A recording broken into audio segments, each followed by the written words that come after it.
The Muffin Man. He likes to eat the muffins. The Muffin That's why they call him the Man? Muffin. That's why they call him the Muffin Man. Oh, this whole time I thought he was just, I had no joke. I don't know, Dan.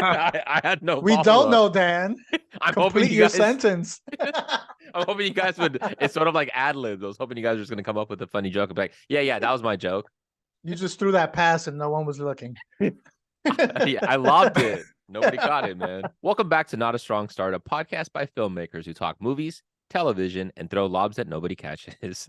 I'm your host, Daniel de Sangre. I'm Jose Ramos.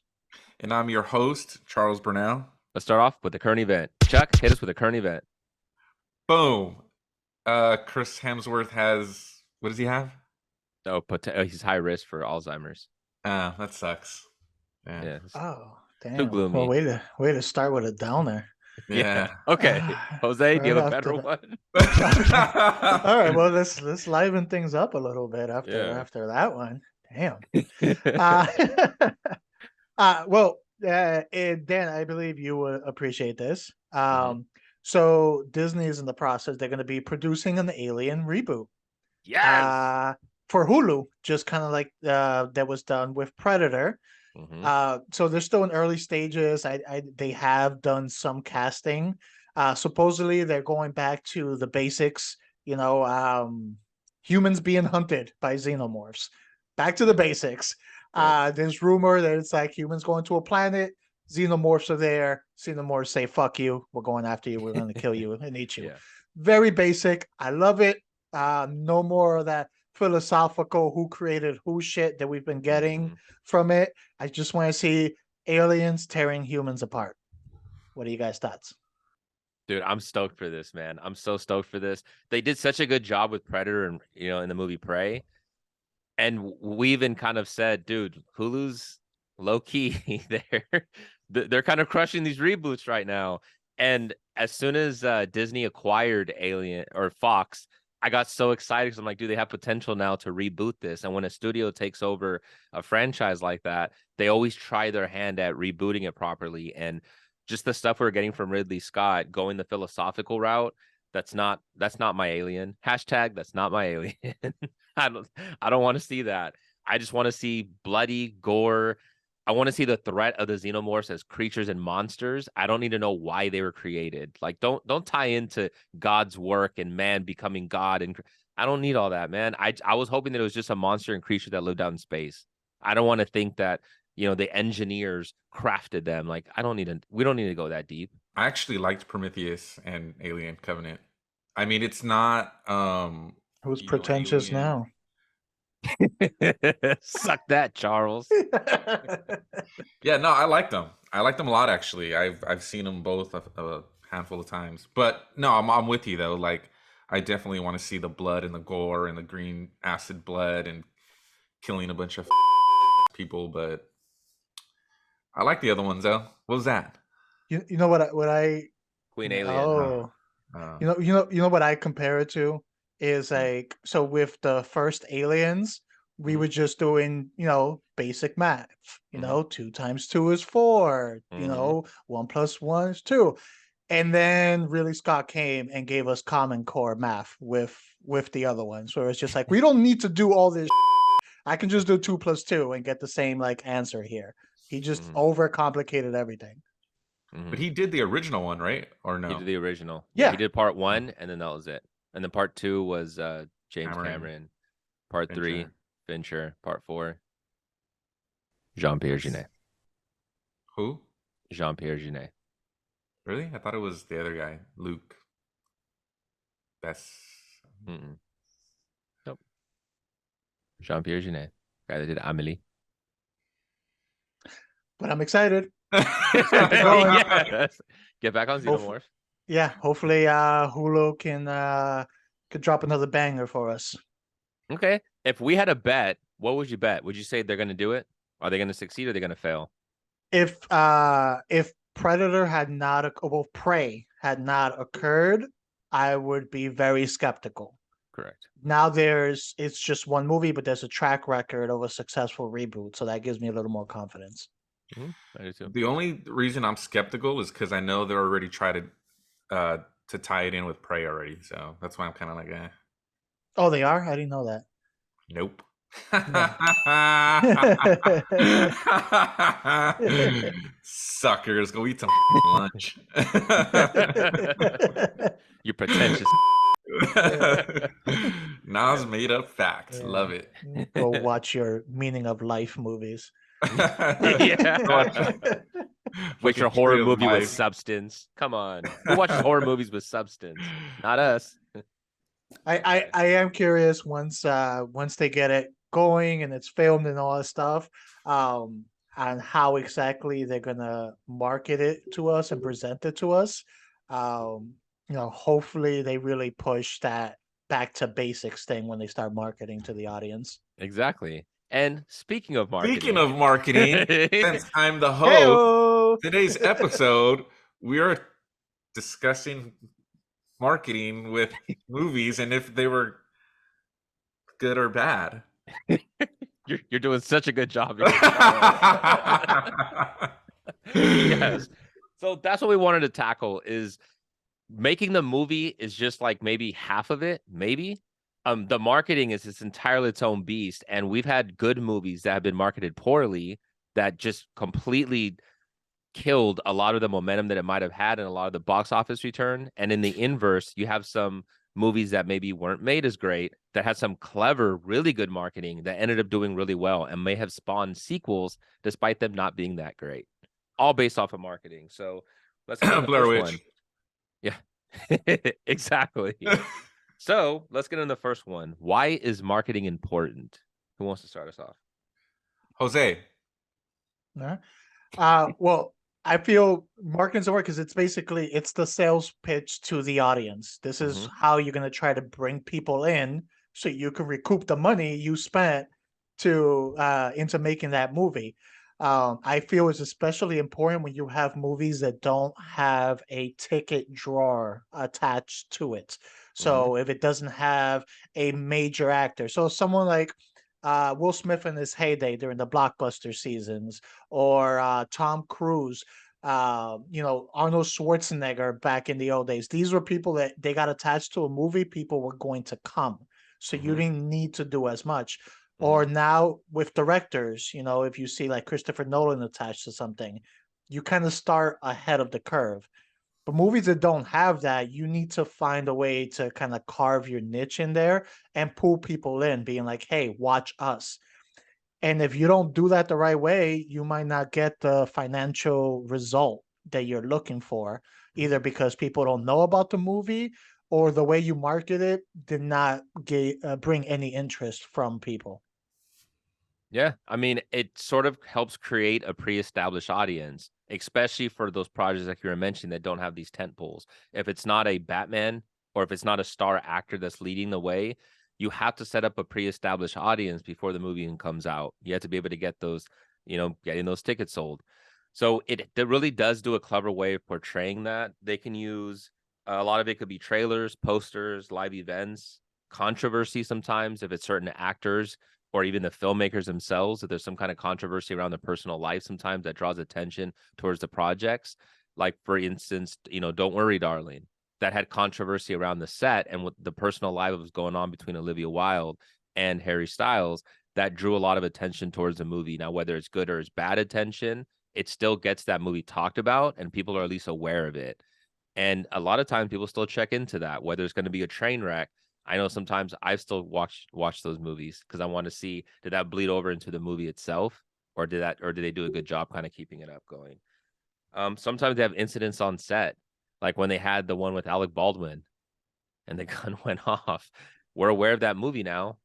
We know of that movie that exists. So it's like, are you going to watch it? But it's still drawing attention. And that's the point of this stuff is marketing can always be what the studios may have purposely chosen to represent for us to the movies, or sometimes it's outside of their control. And sometimes it's the filmmakers or the people involved that can still draw attention to the movie itself. Another one is ads on social media, magazines, music sometimes can help inspire and get eyes dedicated to the project. Because if it's like good, then Yes. you know, you'll get like good return. If it's bad, then like you won't. Good point. Very deep. I like Like, it. Nailed it on the head. like Nailed it. it's funny because you were talking and I was thinking of all these movies, like examples of when you were Hmm. talking. I was like, don't forget, don't forget. So like one was Proof of Life. It was like Jake Gyllenhaal and Reese Witherspoon. Mm, And I guess they ended up having some kind of affair or whatever, and then she got divorced, whoever she was with or whatever. And the movie suffered because of it, because a lot of people, women especially, didn't want to go watch and support and be like, whatever. But then on the flip side of that, then you have a movie like Mr. and Mrs. Smith, where Brad Pitt and Angelina got together, and people were like, "Oh, I want to see how they fell in love and got together," and it was like just opposites of the spectrum right mm-hmm, there. It was like, nope, mm-hmm. or wait, nope, we're not supporting. Yeah, we're supporting this one. Or the Crow, or the Geely's a Geely. good one. Yeah, Yeah. that one. Like no one wanted to, even though they got together. Like they Bennifer. were like, nope, nope, we're done because we already saw this movie in real life on magazines and tabloids and TV. It's like already saw that movie. We already saw their whole story on the news. We don't need to go pay 15, $16 to go Mm-hmm, watch them do this like acting, mm-hmm, And then you're talking about the Alec Baldwin one. I thought about The Crow, where Brandon Lee got shot and killed. And I didn't really know The Crow or anything. I just kind of wanted to see like, ooh, where did he get shot at? Or where did this end? Or where did they bring the new guy in? That's why I watched it, to be honest. I mean, mm-hmm, I like the movie, but So a lot of those are their publicity, good and bad publicity, and how it can affect how some of these projects perform and whether people want to see it or not. So publicity is definitely something that's huge and important. I mean, they say there's no such thing as bad publicity, but that can really tank mm-hmm, something. And a lot of the examples you guys threw out there were examples where publicity, whether it was on purpose or accidental or just people's lives, that publicity had an effect. Here we're going to be getting into conscious marketing decisions made by these companies mm-hmm, in times that they went well and they worked out and they got the hype and they got people in. But then times where these conscious marketing decisions backfired terribly and actually had the opposite effect, whether it was backlash for the movie or lack of viewership, any of those negative effects. mm-hmm. So, Yeah, uh, absolutely. uh, I do have a question that I want to pose to you guys. How have you guys seen, and this wasn't on our structures, there's a little free wing in it, but how have you seen marketing evolve? So if we're talking about movies from the 50s, 60s, 70s, let's say 80s, we've evolved to a point now with technology. How have you seen marketing evolve throughout time? How have you seen them incorporate technology into this? more interactive, especially with the internet and everything like that. Like they had like the Batman recently, like you could log into stuff and try to figure out that the Riddler did and get a secret website and whatnot. Just voting on stuff. I think when I was looking at some of the research, like the Dark Knight, like they had stuff with like Harvey Dent and whatnot, and they had like voting polls and stuff. Like you could vote. Like there was all this like kind of like just interactive like process to like publicize the movie. So Mm-hmm. that's one. yeah. And then I agree with that. Not getting into any specific details since we're going to touch on it, but social media has been huge. Everyone has a computer in their pocket these days. Doesn't matter what age you are. So then these people are able to access so many more things. There's so many ways to reach things. Before it would be maybe a radio commercial, something on the TV, a poster. Now you have targeted advertisement on social media. You've got Twitter where things can go trending and sometimes you can click it. Hey, what's this? And all of a sudden you just found out about the movie.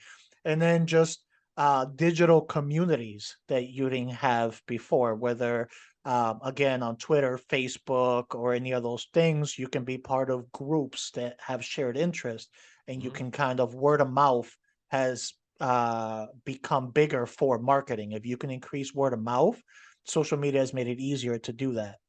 Yeah, absolutely. And then just to incorporate with the social media, they're even getting influencers that are starting to do their own marketing. So even some of these influencers are posting, I'm about to watch this movie, or they'll start doing some leak stuff that they're working possibly with the studio as another avenue to get to that social media people. They use apps.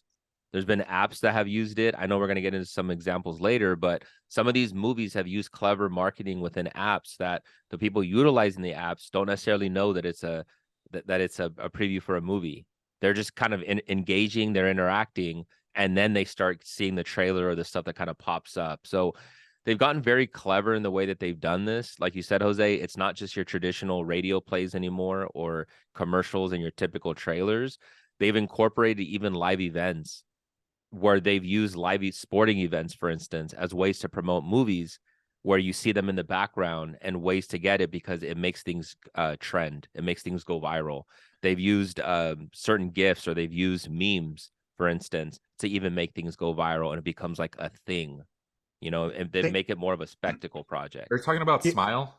Yes. Yeah. Okay. Well, we'll get into it. But Yeah, we'll get into it, but yes. yeah, even taking things that had been used before and kind of upping the ante.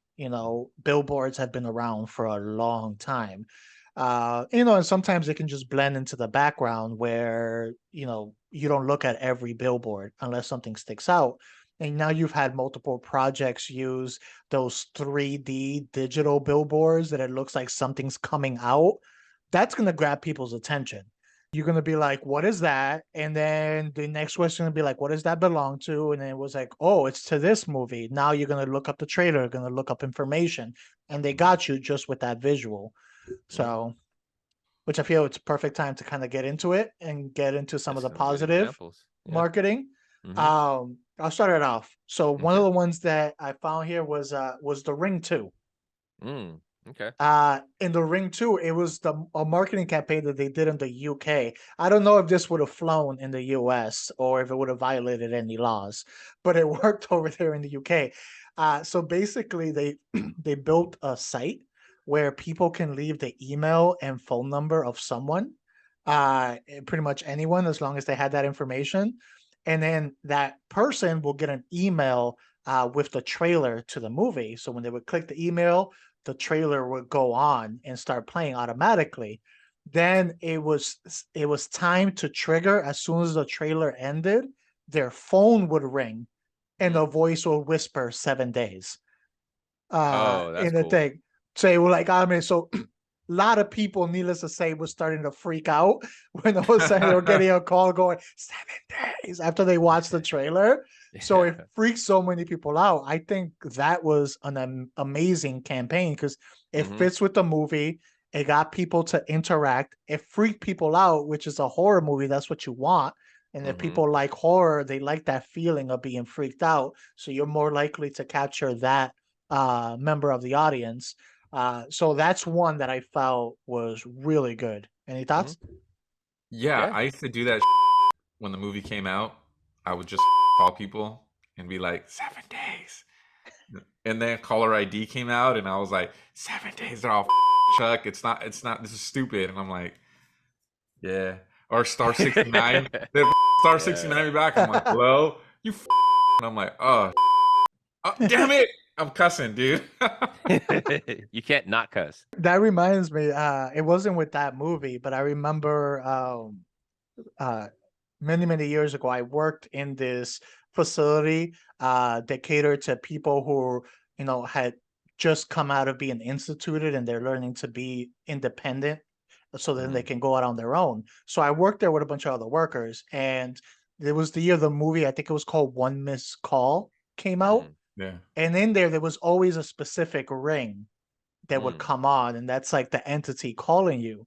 Well, I got a hold of one of my coworkers' phones that watched it, and I switched their ringtone to that. And then one of the days that we were going on a pickup for one of the clients, I called them with a block number, but they just hear the ringtone coming out, and I'm in the back seat, and I just see them just freeze and start looking at their phone. Got him. Yeah, freaked out. So they reminded me of that. Here's an ad that I thought worked really well. It was one for Ex Machina. And this was when Tinder was super popular. don't know if it still is, but they created a fake profile for Ava, and people would be interacting with her thinking she's a person. And then the Ava profile will start asking them a series of questions. So the people would sit there and answer and do whatnot, and eventually lead them down until they got to the trailer. So it would send them a link to the Instagram page, to her Instagram page. And when you went to it, it starts showing you a trailer for the movie. But it was such a clever way because that's a way of collecting data from your audience members. And the whole time they're thinking they're just trying to get a date. So you're stuck on Twitter and now you're watching Ex Machina because this is the girl you were crushing on for the last week. Yeah, and she was hot too. So yeah, we would have fallen down the rabbit hole probably. Oh yeah, yeah, absolutely. I would have been like, wait, so you're a robot? Okay, can we still hang out? Or It's not a deal breaker. not a deal breaker. Yeah. Do I just need to charge you up once in a while? Yeah, no, that's fine. I've seen Westworld. I'm down with it. Oh, current event, it got canceled back in 1999 when I was 10. The Blair Witch came out, and it was like, correct me if I'm wrong, it was like the first like found footage movie, right? Like that went mainstream.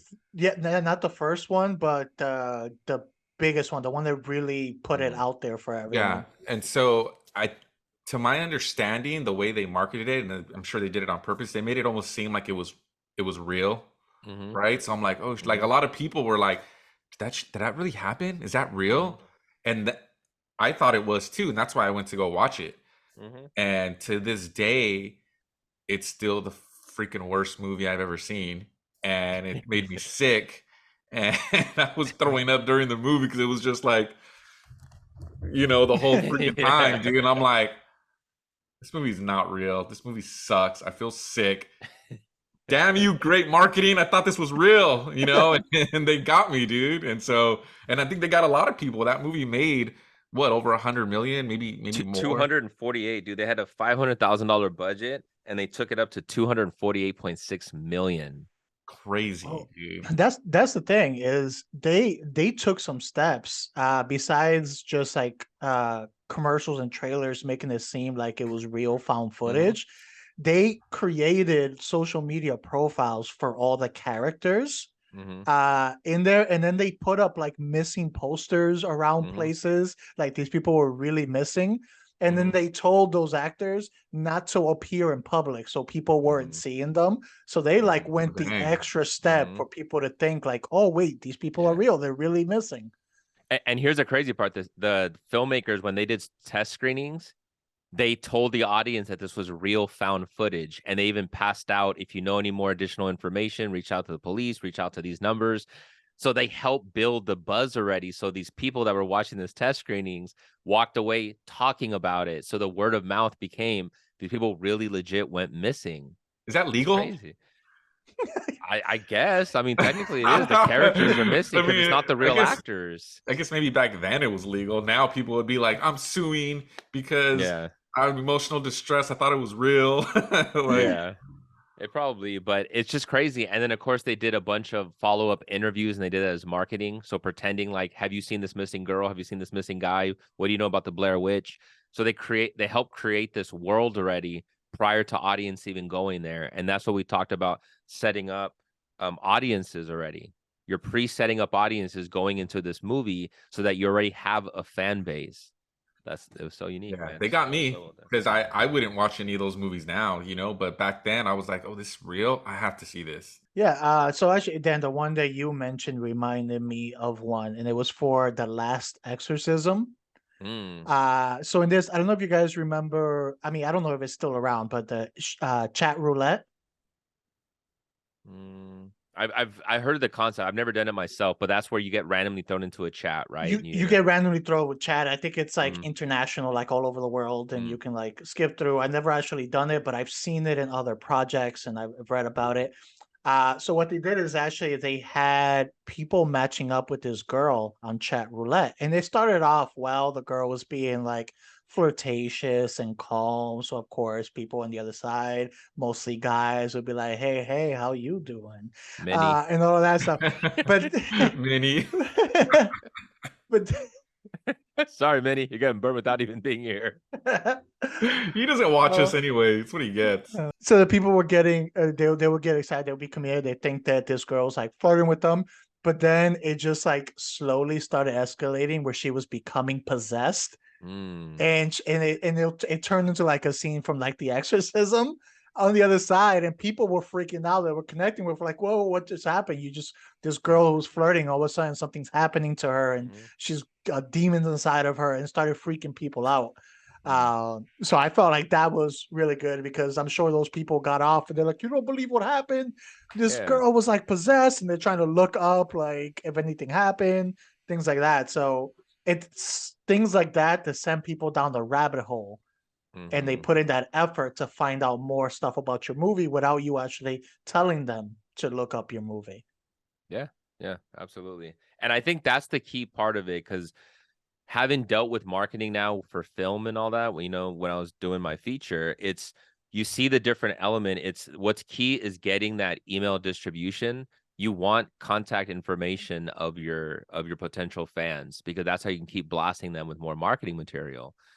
So the key is getting that engagement rather than just showing a blanketed trailer or like a radio spot. You're not engaging the audience to dig deeper into the movie and taking that extra step.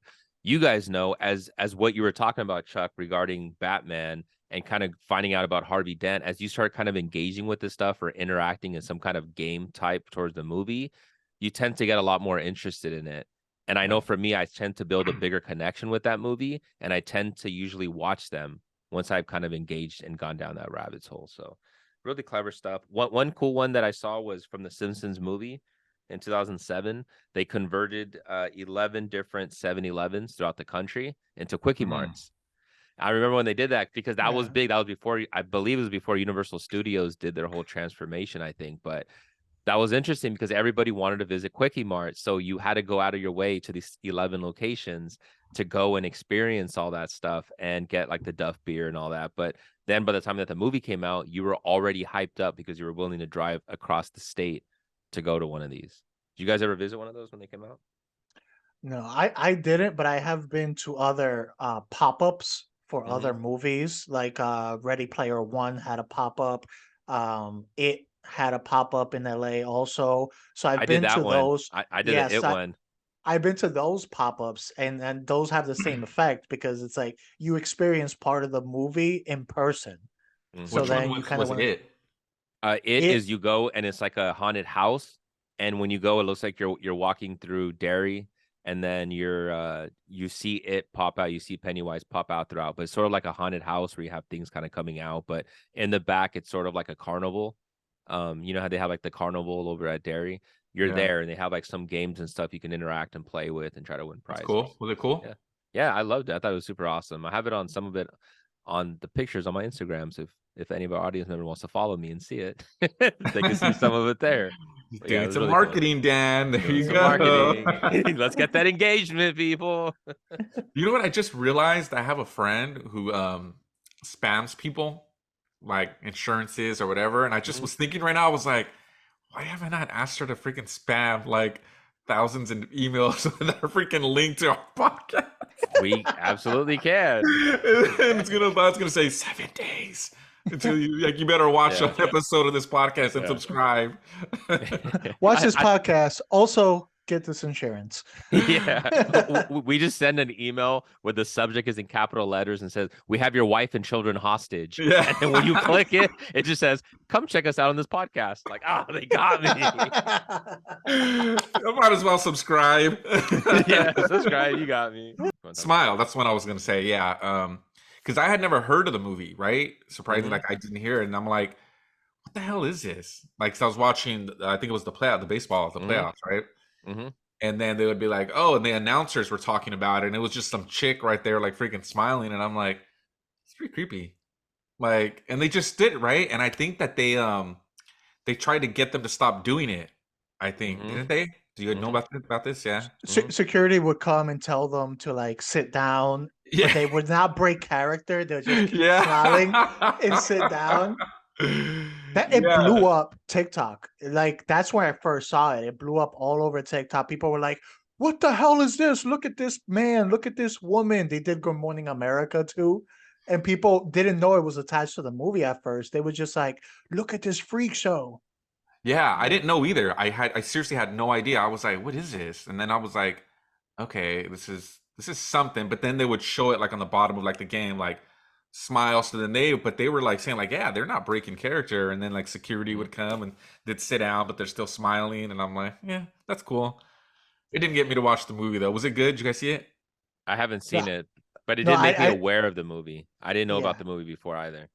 It made me want to watch it. I didn't get Mhm. to get to the theater, so I'm probably I gonna watch it this week now that it's out on digital. Is it? Yeah. Okay, I'll check it out. See, it Yeah, did I'll get check me, it man. out. See, I do kind of. Yeah. Yeah.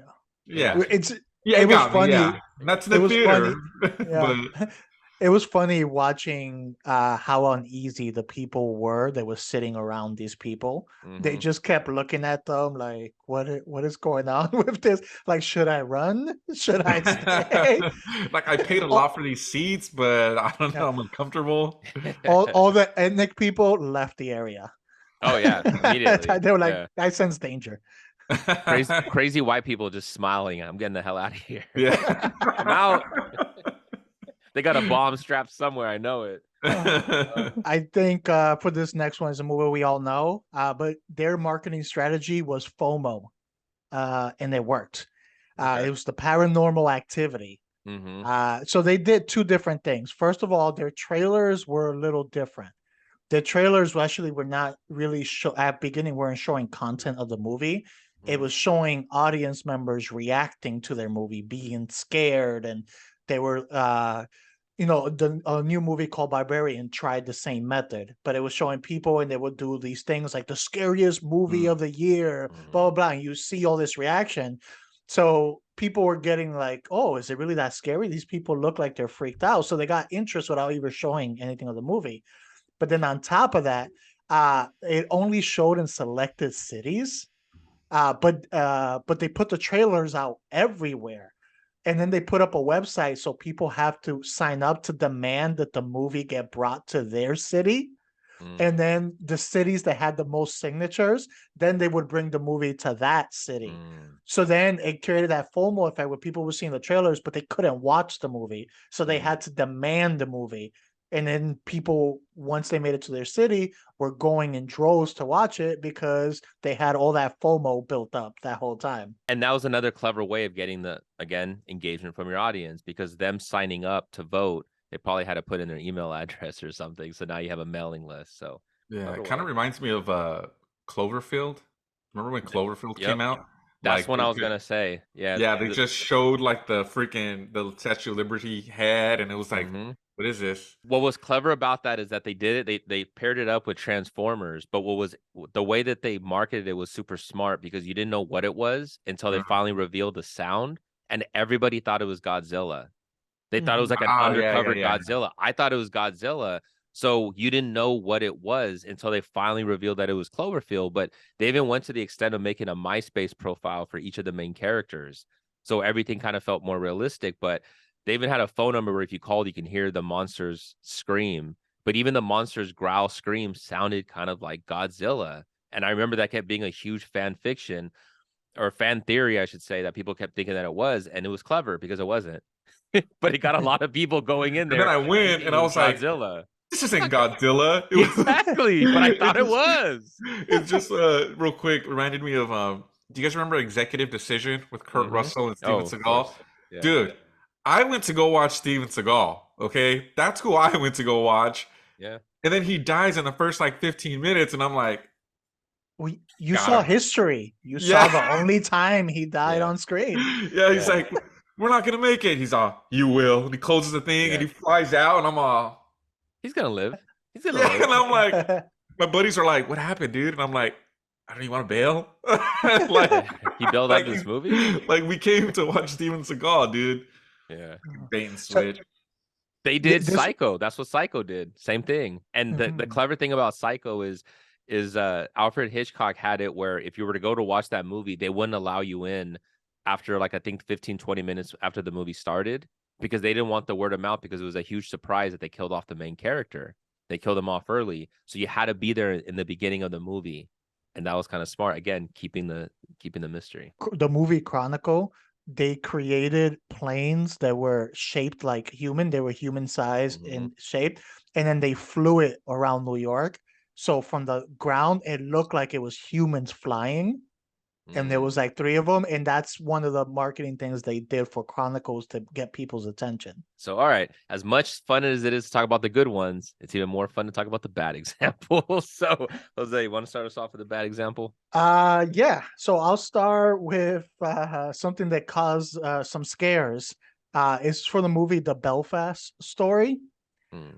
So basically for this, they sent members of the press marketing package that looked like a nail bomb kit to go with the movie. Needless to say, people were a little scared at first when they got something that looked like a nail bomb kit, and people who received it were pretty upset and pretty angry, and then the studio had to come out and apologize for what they did. So that backfired. You know what? They did something similar to Mission Impossible 3, where I saw that they put 4,500 devices inside coin-operated machines that you dispense the newspapers, and they had like wires sticking out, but they didn't announce it, so everybody thought they were bombs. And they even had the LA County arson squad even blew one up in Santa Clarita because they thought it was an actual bomb. So Paramount, it's like, how do you not announce any of this stuff? Why would you think that's a good idea? Like, so who said we should do this, and then who said, yeah, that's a good idea. Yeah. Out for lunch. Time for lunch. Who wants sushi? They're like, you're gonna tell everyone, Steve, right? Yeah. I got it. Yeah, it's on my to-do list. I got it. Yeah, don't worry about it. Yeah. There was one for X-Men Apocalypse, and the cover, the poster, the billboards that they had for it was Oscar Isaac Apocalypse choking Jennifer Lawrence as Mystique.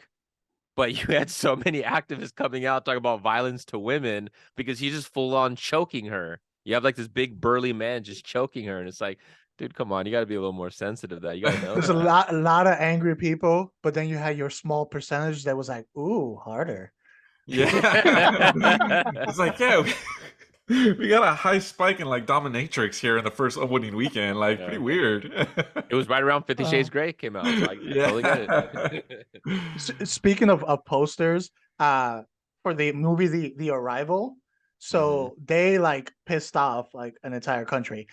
So for the posters, they showed Amy Adams in Hong Kong, but then they photoshopped a tower from Shanghai in that photo. Which, if anyone's been living under the rocks, things are not too great between Hong Kong and China. So all the people in Hong Kong were pissed, and like hashtag we're not Hong Kong isn't China, like I think blew up, and there was so many angry people just because of that little Photoshop. Learn your geography, people.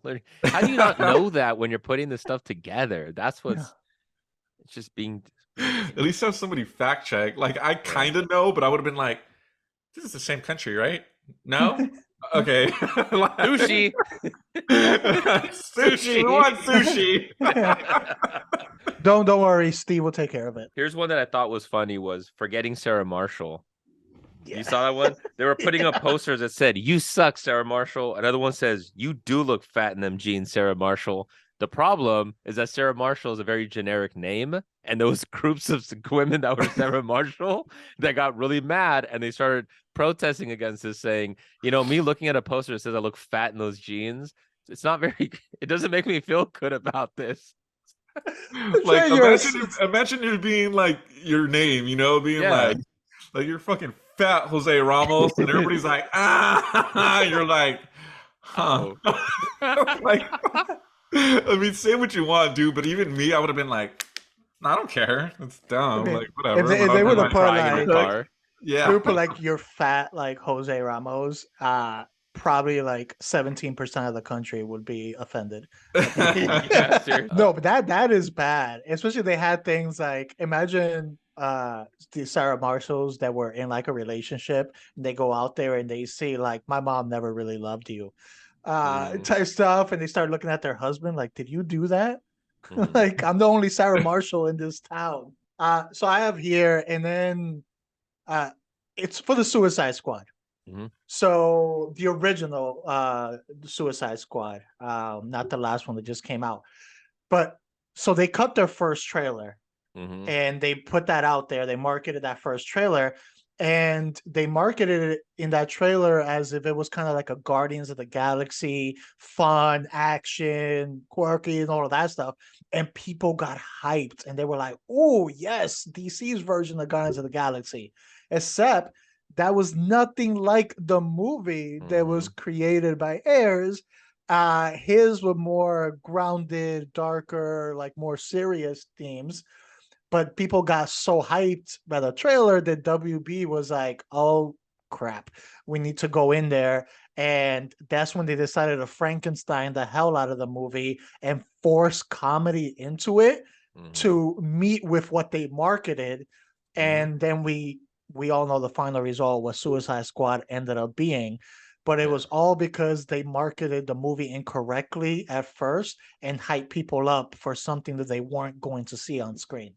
And the editors of that were, I believe, they're like music video editors, and they're the ones that got hired by WB to recut the movie.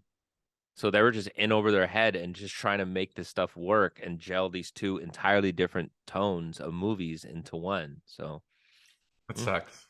I mean, I know it did well. I know it made money, but I would have liked to have seen the original cut, whatever mm. David Ayer had in mind. Because he's a It's good director. You know what I mean? Like he's a solid director. And yeah, I know when we saw the finished product, I can't even blame him for that because I believe the studio gave him, I want to say anywhere from a couple weeks to a month just to write the script. And they already mm, had to go into production. Like they didn't give him a lot of time.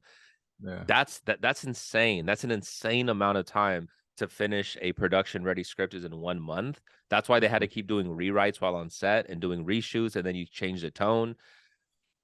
The guy just didn't have enough time, man. You couldn't tell Yeah, his direction in the movie. in like a major movie like that, like I've done rewrites and writing on the set of like a 2 minute film, Hmm. and it still could come out awful. Imagine doing Hmm. like a full feature length, like I don't that sucks, dude. I feel With bad for Will him. Smith, in there, like you're And dealing with Margot A-list Robbie, people and they're Margot just like, Robbie.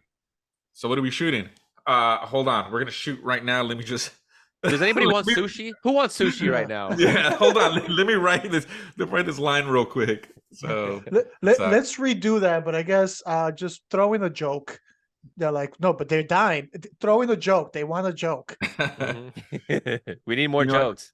It got me thinking of movies that if they were marketed, that movies that were really good, right? Hmm. If they were marketed better, would have had more success. Like, can you guys think like the one that pops off my head is like Fight Club.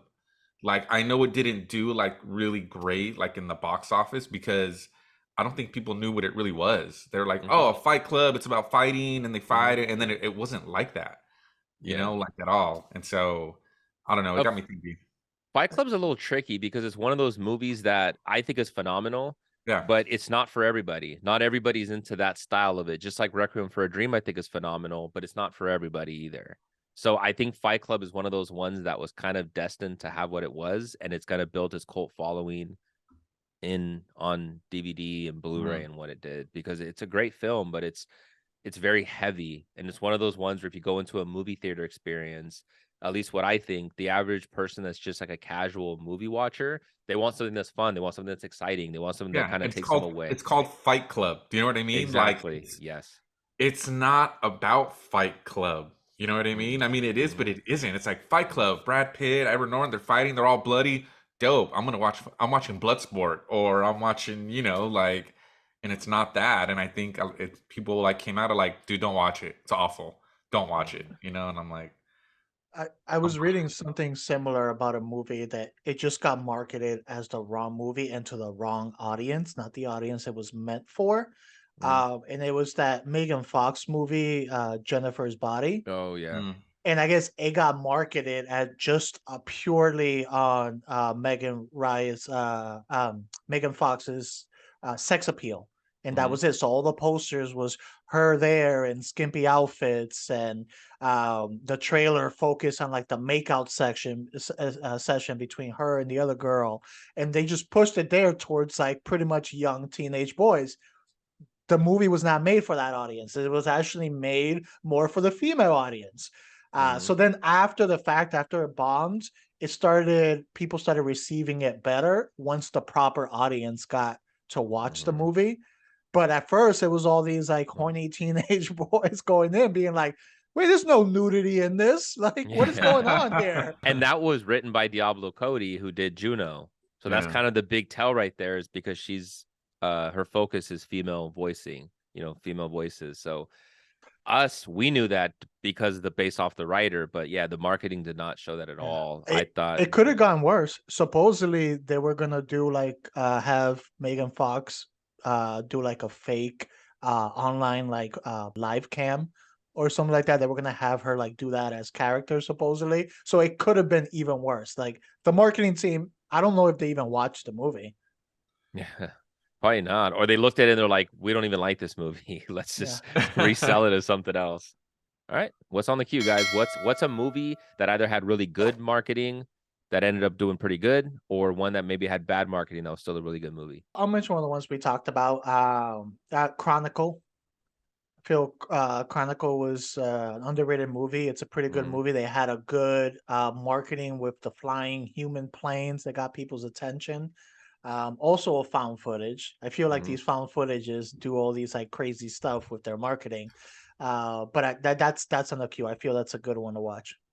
Okay. For me, I'm gonna watch one that I think if it was marketed better, it would have done so much better. Damn it. Better and better was Edge of Tomorrow with Tom Cruise. Like, it's so much that they even changed like the title in some places where it was Live Die Repeat. Like, I don't think people knew off the title and whatever like what it even was. Like, even I forgot the title, and I love that movie. I'm like, what's it called? Live Die Repeat, right? Oh no, it's Edge of Tomorrow. Yeah. But that movie had it been It doesn't even better. It doesn't even explain anything about the storyline. Right. You hear Edge of Tomorrow, and it's like, I don't see how that's even tied into the story.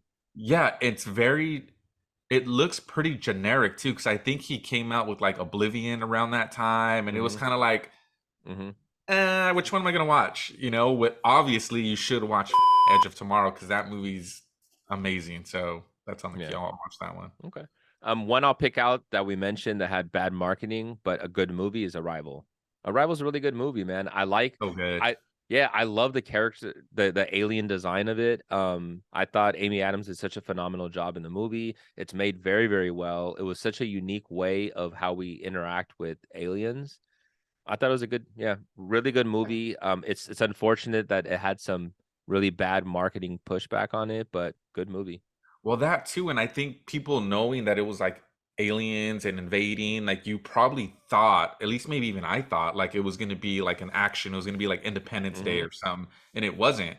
Thankfully, it wasn't. I mean, I love Independence Day, but The Arrival is just like a freaking masterpiece, So really is. Thank you for watching another episode. Please like, subscribe, comment, share on our YouTube page, Not a Strong Start. Please follow us on Instagram and Twitter, Not a Strong Start. I am your host, Daniel de Sangre. You can follow me at King_Sangre. This is Jose Ramos. You can find me at This Is Mi Nombre and Instagram. I'm Chuck. I'm actually your host, and you can find me at Chad Rodwell 12. Yes, he is. Please hit those notices because we are going to be dropping. We're going to continue to be dropping bonus episodes. We also have spin-off shows that are in the works. They're going to be getting released soon. So start following us, people. A lot of new material coming back up. So.